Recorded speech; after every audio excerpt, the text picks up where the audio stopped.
ഞാൻ സൂയിസൈഡ് ചെയ്യുന്ന ഭീഷണിപ്പെടുത്തിയതുകൊണ്ട് മാത്രമാണ് എനിക്ക് പൈസ. ഒരുപാട് തവണ പറഞ്ഞു, ഒരു മാസത്തിലധികം ഞാൻ പറഞ്ഞു. പട്ടിണി കിടന്നിട്ടുണ്ട്. നമ്മൾ സാലറി കൊടുക്കും. പക്ഷെ അവര് പറയുന്നത് കഴിഞ്ഞ ദിവസത്തെ വീഡിയോയിൽ പറയുന്നത് 2 ദിവസം സാലറി മുടങ്ങുന്നത് സ്കാം അല്ല, 2 മാസത്തെ സാലറി മുടങ്ങുന്ന ഒരു സ്കാം അല്ല. ഓഫർ ലെറ്റർ കിട്ടി. ഓഫർ ലെറ്ററേ ഉള്ളൂ, അതും ജസ്റ്റ് മെയിലാണ്, റിട്ടേൺ ആയിരുന്നില്ല. അതിനകത്ത് എന്റെ ബാങ്ക് സ്റ്റേറ്റ്മെന്റ് നോക്കി കഴിഞ്ഞപ്പോൾ തന്നെ മനസ്സിലാവും അവര് ശമ്പളം തരാത്തതിന്റെ എല്ലാ പ്രൂഫുകളും ഉണ്ട്. അപ്പൊ 15,000 രൂപ ഒരാൾക്ക് സാലറി, 5,000 രൂപ അലവൻസ്, 20,000 രൂപ ഒരാൾക്ക് സാലറി പ്ലസ് അലവൻസ്, ഇങ്ങനെ 2 കോളം മാത്രമേ ഉള്ളൂ. അതിനകത്ത് PF ഇല്ല, ESI ഇല്ല, ഒന്നുമില്ല. ഓൺലൈൻ മീഡിയ ആണ് വലിയ കാര്യം എന്ന് പറഞ്ഞിട്ട് പറയുന്ന ആൾക്കാരാണ്. ഇവര് ചെയ്യുന്നത് ഇതേപോലെ ഒരു തട്ടിപ്പിനെ അല്ലെങ്കിൽ ഇങ്ങനെ ഒരു സാധനത്തിനെ വന്ന് വെളുപ്പിക്കുക, അത് പൈസ വാങ്ങിച്ചിട്ട്.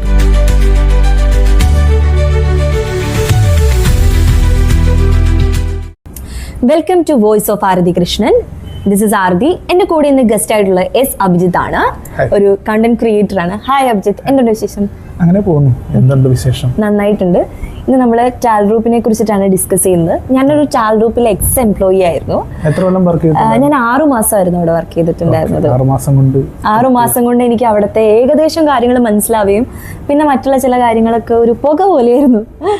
ഇപ്പൊ കുറെ ഇഷ്യൂസ് ഒക്കെ വന്നിട്ടുണ്ടല്ലോ, ഇഷ്ടം പോലെ ഇഷ്യൂസ്. എത്ര ഇഷ്യൂ? കഴിഞ്ഞ ദിവസം ഒരു വീഡിയോ ഉണ്ടായിരുന്നു,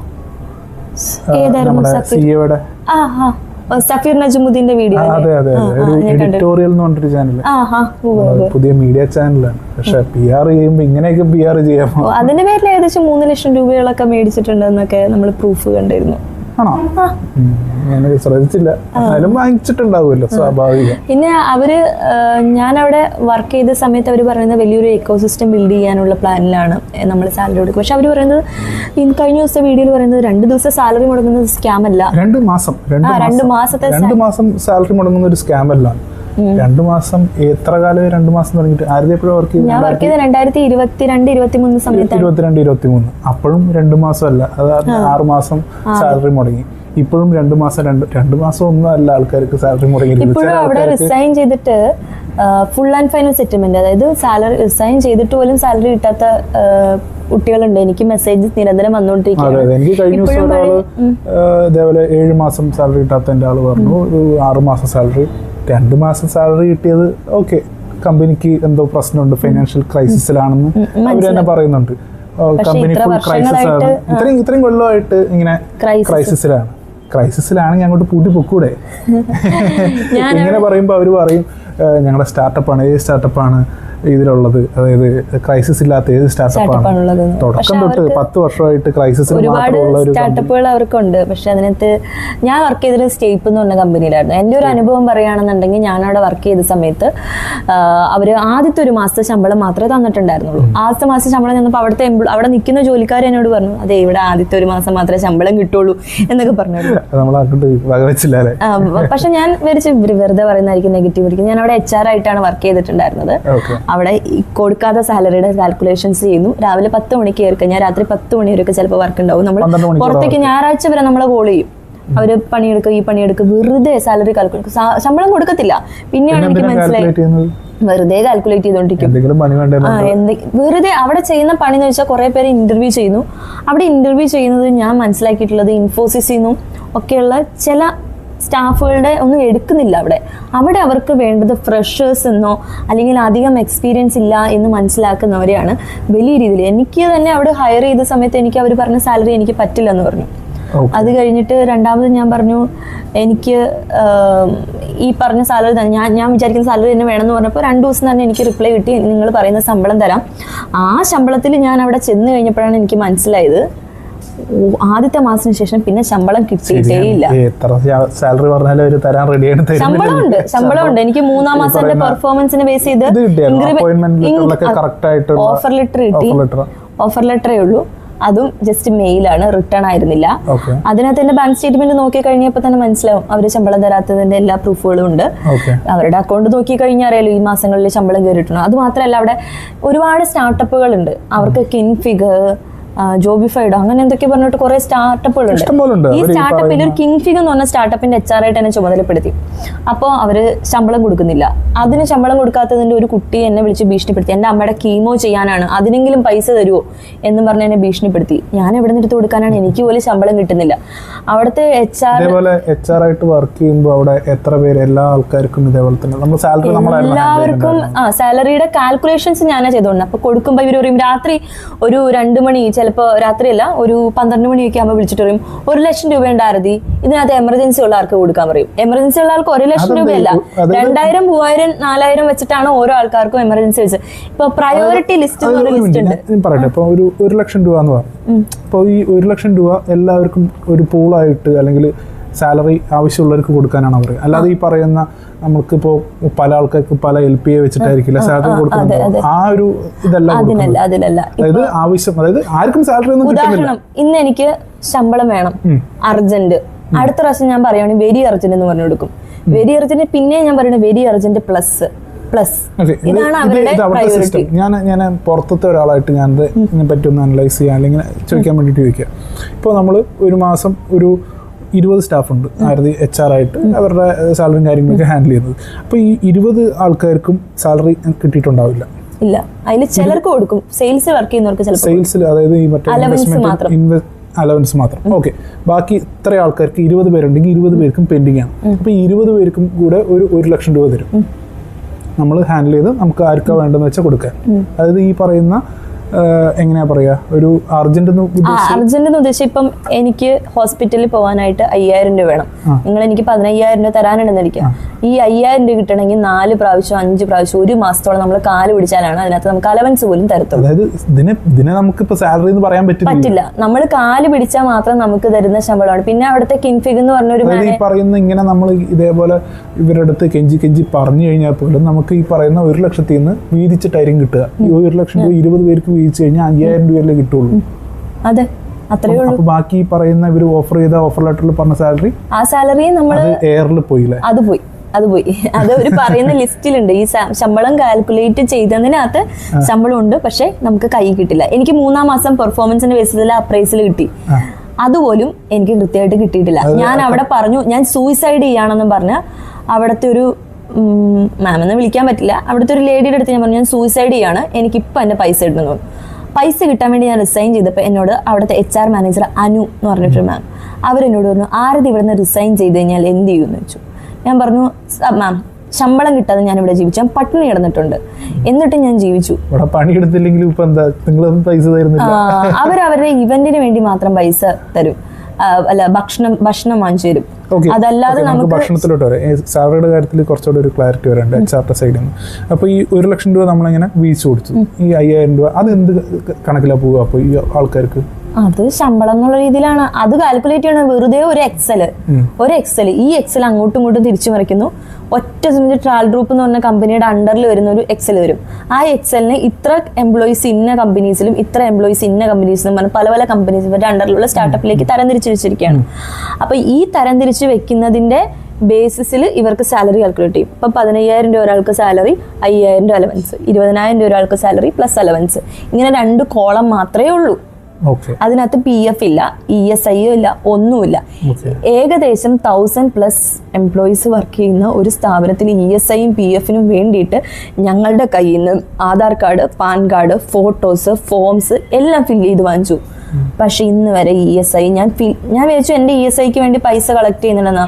പക്ഷെ അതിനുശേഷം ഞാനൊരു MNCയിൽ ജോയിൻ ചെയ്തപ്പോഴാണ് ഞാൻ അറിയണത് എൻ്റെ ആദ്യത്തെ PF ആണ് അവിടെ രജിസ്റ്റർ ചെയ്യുന്നത്. അതായത് PF ശരിക്കും പറഞ്ഞാൽ ലീഗലി സ്പീക്കിംഗ് ഈ പറയുന്ന ഇത്ര ഒരു 10 മുകളിലുള്ള സ്റ്റാഫ് വരികയാണെങ്കിൽ എന്തായാലും PF നമ്മുടെ സൈഡിൽ നിന്ന് അല്ലെങ്കിൽ നമ്മുടെ എംപ്ലോയി സൈഡിൽ നിന്നും കൊടുക്കണം, സ്റ്റാഫിന്റെ സൈഡ്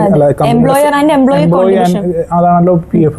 അപ്പോൾ ഇവര് PF ആർക്കും കൊടുക്കുന്നതുമില്ല, PF കമ്പനിയുടെ ഭാഗത്തുനിന്ന് നമ്മുടെ കയ്യിൽ നിന്ന് ഡാറ്റ കളക്ട് ചെയ്യുന്നുണ്ട്, നമ്മുടെ സാലറിയിൽ നിന്ന് കട്ട് ചെയ്യുന്നുണ്ട് അല്ലെ? സാലറി കട്ട് ചെയ്യുന്നുണ്ടെന്നാണ് പറഞ്ഞിട്ടുള്ളത്. പക്ഷെ ഇതുവരെ ഒരു പ്രൂഫും യൂഷ്വലി അങ്ങനെയാണ്. അതായത് ഇപ്പൊ നമ്മളൊരു ശമ്പളത്തിൽ നിന്ന് ഇത്ര അത് കട്ടിങ് കഴിഞ്ഞിട്ട് ഒരു എമൗണ്ട് വരും. അപ്പൊ അതില് ഈ പറയുന്ന എംപ്ലോയർ ഈ ഇത്രയും നമ്മുടെ ഓരോ മാസവും ഇപ്പൊ ഒരു 2000 രൂപയാണെങ്കിൽ ആ 2000 രൂപ എംപ്ലോയറുടെ സൈഡിൽ നിന്ന് അടയ്ക്കണം. അടച്ചിട്ടുണ്ടെങ്കിൽ അത് വലിയ പ്രശ്നമാണ്. ഇവരത് ചെയ്യുന്നില്ല. ഇത്രയും എംപ്ലോയീസിനുണ്ട് ഇല്ല, ചെയ്യുന്നില്ല. ഇത് HR വർക്ക് ചെയ്തുകൊണ്ട് ഞാൻ പറയാണ്, ഞാൻ അവിടെ ESI PF വേണ്ടിയിട്ട് എല്ലാ എംപ്ലോയീസിനും ഡാറ്റ വാങ്ങിച്ചപ്പോൾ ആ സമയത്ത് ചില എംപ്ലോയീസ് എന്നോട് പറഞ്ഞിട്ടുണ്ട്, ആരതി ഇവിടെ ശമ്പളം കിട്ടുന്നില്ല, പക്ഷെ എന്തുകൊണ്ട് ESI PF വേണ്ടിയിട്ട് കളക്ട് ചെയ്യുന്നു, അത് ലീഗൽ ഇഷ്യൂ ആവില്ലേ എന്ന് ചോദിച്ച എംപ്ലോയീസ് ഉണ്ട്. ഓക്കെ, ഒന്നാമത്തെ കാര്യം ലീഗൽ ഇഷ്യൂ തന്നെയാണ്. ഈ പറയുന്ന ഇത്രയും എംപ്ലോയീസ് നടക്കുകയാണെങ്കിൽ, അല്ലെങ്കിൽ ഇത്രയും എംപ്ലോയീസ് ഉണ്ടെങ്കിൽ തന്നെ ഈ പറയുന്ന PF ഇവർക്കെല്ലാം കളക്ട് ചെയ്ത് അയച്ച് അല്ലെങ്കിൽ കമ്പനിയുടെ സൈഡിൽ നിന്ന് കൊടുക്കണം. ഈ കമ്പനി കൊടുക്കുന്നില്ല. HR ആയിട്ട് വർക്ക് ചെയ്തിട്ട് മനസ്സിലായ കാര്യമാണ്. അതായത് നമ്മൾ ഇങ്ങനെ ഒരു പേയ്മെന്റോ അല്ലെങ്കിൽ HR ബാക്ക് എൻഡിൽ നിന്ന്, അതായത് ഒരു കമ്പനിയുടെ സാലറി എല്ലാം ചെയ്യുന്നത് HR ഡിപ്പാർട്ട്മെന്റ് ആണ്. അപ്പൊ അവിടെ HR ഡിപ്പാർട്ട്മെന്റിൽ വർക്ക് ചെയ്തിട്ട് മനസ്സിലാക്കാൻ പറ്റിയ കാര്യം അവിടെ PF ഇല്ല. അതെങ്ങനെ PF ഇല്ലാതെ ഇങ്ങനെ ഒരു കമ്പനി നടത്താൻ പറ്റും അല്ലെ? PF ഇപ്പൊ ഓഫ് കോഴ്സ് ഞാൻ ഇപ്പോഴത്തെ വർക്ക് ചെയ്യുന്ന കമ്പനിയിലും മുന്നേ വർക്ക് ചെയ്ത കമ്പനിയിലും എല്ലാ കമ്പനിയിലും ഉണ്ട്. പക്ഷെ ആസ് ആൻ HR വർക്ക് ചെയ്തതിൽ PF ESI ഇല്ലാതെ ഞാൻ വർക്ക് ചെയ്തു വൺ ഓഫ് ദ കമ്പനി ഇതാണ്. PF ഇതും ഇല്ലാതെ പിന്നെ HR ഡിപ്പാർട്ട്മെന്റ്, അവിടെ HR ഡിപ്പാർട്ട്മെന്റ് ഹയർ ചെയ്യും എല്ലാ മാസവും എല്ലാ ദിവസവും അവിടെ ഹയറിംഗ് ഉണ്ട്. ബൾക്ക് ഇമെയിലാണ് അവിടെ അയച്ചുകൊണ്ടിരിക്കുന്നത് ഓരോരുത്തരെ എടുക്കാൻ വേണ്ടിയിട്ട്. അപ്പൊ ഞാൻ അവിടെ ഒരു നമ്മുടെ TCSലും ഇൻഫോസിസിലും വർക്ക് ചെയ്യുന്ന കുറച്ച് പേരെടുത്ത് നമ്മുടെ ഇവിടെ ഓഫർ ഉണ്ട് വരാൻ പറഞ്ഞു. ആ വന്നവര് അവര് ആ ഫ്രണ്ട്സ് വേറെ ആൾക്കാർ ഫ്രഷേഴ്സിനെ റെഫർ ചെയ്ത് ഇവിടേക്ക് വിട്ടു. അവര് ശമ്പളം ഇല്ലെന്ന് മനസ്സിലാക്കി ഒരു മാസത്തിനുള്ളിൽ അവിടുന്ന് മുങ്ങി. വേറെ നല്ല കമ്പനിയിൽ വർക്ക് ചെയ്തു. ഇവര് എന്നോട് പറഞ്ഞ ആരതി കമ്പനീനെ പറ്റി നെഗറ്റീവ് പറയുന്നു. ഞാൻ റിസൈൻ ആയിട്ട് പറഞ്ഞ ആരതി കമ്പനീനെ പറ്റി നെഗറ്റീവ് പറയുന്നു, ആരതി എങ്ങനെ ജീവിക്കും ചോദിച്ചു. അപ്പോൾ അത് കഴിഞ്ഞിട്ട് രണ്ടാമത് ഞാൻ റെസിഗ്നേഷൻ ഇട്ടതാണ് അവര് ആക്സെപ്റ്റ് ചെയ്തത്. ഞാൻ പറഞ്ഞു എന്തിനാ റെഫർ ചെയ്യാൻ, എനിക്ക് എൻ്റെ വീടിന്റെ പണി നടക്കുമായിരുന്നു. അപ്പോൾ എനിക്ക് 30,000 രൂപ എന്തായാലും വേണം. അപ്പോൾ കിട്ടാനുള്ളതിന് ഒരു ഇച്ചിരി പൈസയെങ്കിലും കിട്ടിക്കഴിഞ്ഞാൽ എനിക്ക് തറക്കി പൈസ അടയ്ക്കാം. അതുകൊണ്ടാണ് ഞാൻ റിസൈൻ ഇടുന്നതെന്ന് പറഞ്ഞിട്ടാണ് റെസിഗ്നേഷൻ അടച്ചത്. പക്ഷേ റെസിഗ്നേഷൻ ചെയ്തിട്ടും എനിക്ക് 2 പ്രാവശ്യമായിട്ടാണ് അവർ തരാനുള്ള പൈസ മുഴുവൻ തന്നത്. എങ്ങനെ പൈസ വാങ്ങിച്ചെടുത്തത്? ഞാൻ സൂയിസൈഡ് ചെയ്യുന്ന ഭീഷണിപ്പെടുത്തിയതുകൊണ്ട് മാത്രമാണ് എനിക്ക് പൈസ. ഒരുപാട് തവണ പറഞ്ഞു, ഒരു മാസത്തിലധികം ഞാൻ പറഞ്ഞു. പട്ടിണി കിടന്നിട്ടുണ്ട്. അവര് ശമ്പളം തരാത്തതിന്റെ പേരിൽ പട്ടിണി കിടന്നിട്ടുണ്ട്. എങ്ങനെയാന്ന് വെച്ചാൽ രാത്രി കഴിക്കാൻ ഭക്ഷണമില്ല. ഞാൻ ഭക്ഷണം കഴിക്കാൻ വേണ്ടിയിട്ട് രാത്രി കഴിക്കാൻ വേണ്ടിയിട്ട് വാങ്ങി വെച്ച ബ്രെഡ് പൂപ്പല് വന്നു പോയിട്ട് രാത്രി അത്താഴം കഴിക്കാതെ ഞാൻ കിടന്നിട്ടുണ്ട്. ചില ദിവസങ്ങളിൽ 12 രൂപയ്ക്ക് ഒരു പൊറോട്ട മാത്രം കഴിച്ച് കിടന്നുറങ്ങിയിട്ടുണ്ട്. കാരണം ഇവിടെ ശമ്പളം തരത്തില്ല. പിന്നെ അത് മാത്രമല്ല, ഇവര് ചോദിക്കുമ്പോൾ പറഞ്ഞ് തരാം കമ്പനി ഗ്രോയിങ് സ്റ്റേജിലാണ്. ആരത് ഈ കമ്പനിയുടെ എക്കോസിസ്റ്റത്തിന്റെ കൂടെ നിന്നാലാണ് റെഡി ആവുള്ളൂ. നമ്മൾ ടാൽ റോപ്പ് എന്ന് പറയുന്നത് വലിയ എന്തോ സംഭവമാണെന്നാണ്. മോട്ടിവേഷൻ ആയിരുന്നു. ശമ്പളത്തിന്റെ കാര്യത്തിൽ പറഞ്ഞാൽ ഇപ്പോഴും അവിടെ എൻ്റെ കയ്യിൽ പ്രൂഫ് ഉണ്ട്. അവിടെ നിന്ന് മെസ്സേജ് അയച്ചിട്ടുണ്ട്. ഇപ്പോഴും ഫുൾ ആൻഡ് ഫൈനൽ സ്റ്റേറ്റ്മെന്റ് കിട്ടിയിട്ടില്ല. ഇപ്പോഴും എനിക്കും ഇതേപോലെ ഇഷ്ടംപോലെ ആൾക്കാർ ഞാൻ സംസാരിച്ചിട്ടുണ്ടായിരുന്നു. ഇതേപോലെ 7 മാസമായിട്ട് സാലറി കിട്ടാത്ത, 6 മാസം, 3 മാസം, 5 മാസം, 6 മാസം, ഇപ്പൊ ഇറങ്ങിയത് സാലറി കിട്ടാണ്ട്, സാലറി ഒന്നും വേണ്ട എനിക്ക് പണിയെടുക്കാൻ വയ്യാന്ന് പറഞ്ഞിട്ട് ഇറങ്ങിയ ആൾക്കാരുണ്ട്. ഇവര് ഇപ്പോഴും ഇതേപോലെ ഇങ്ങനെ കണ്ടിന്യൂ ചെയ്യുന്നത് എന്താണെന്ന് അറിയില്ലേ? Media support.